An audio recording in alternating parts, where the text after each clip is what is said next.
मुझे याद है जब मैं 7 साल का था तब माँ से अक्सर पूछा करता था कि माँ, आज सब लड़कों के हाथ पर ये धागा क्यों है और लड़कियां आज सज सवर कर लड़कों की पूजा क्यों करती हैं। तब माँ ने बताया कि आज रक्षाबंधन है।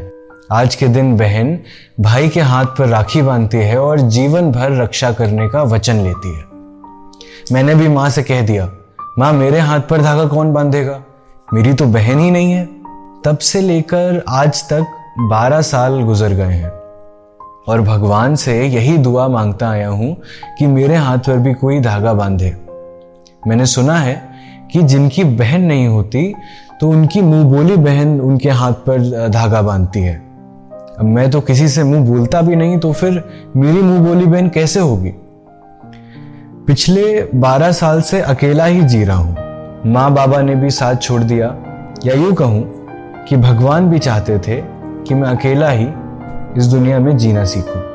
भगवान से लाखों दुआ मांगने के बाद भी हर साल मेरा हाथ खाली रहता था, पर पता नहीं क्यों इस साल एक उम्मीद थी कि इस बार कोई मेरे हाथ पर धागा जरूर बांधेगा। और हुआ वैसा ही जैसी उम्मीद थी। मुझे मेरी बहन मिल गई और मेरे हाथ पर पहली बार राखी बंधी।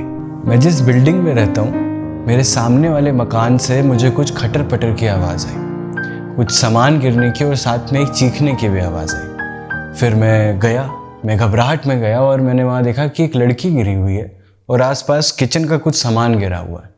तो मैंने उनकी सामान उठाने में और उनको उठाने में मैंने फिर मदद की। जब मैं जाने लगा था तो उसने मेरे आंखों में आंसू आने की वजह पूछी और मेरे आंखों में आंसू आ गए थे। आंख से आंसू आने की वजह ये नहीं थी कि किसी लड़की ने भैया बोला है, बल्कि ये थी कि राखी के दिन किसी ने मुझे भैया बोला था। मेरे आंखों में आंसू देख के उन्होंने बड़ी उत्सुकता से मुझसे पूछा कि इनकी वजह क्या है। मैं कहा कुछ भी नहीं।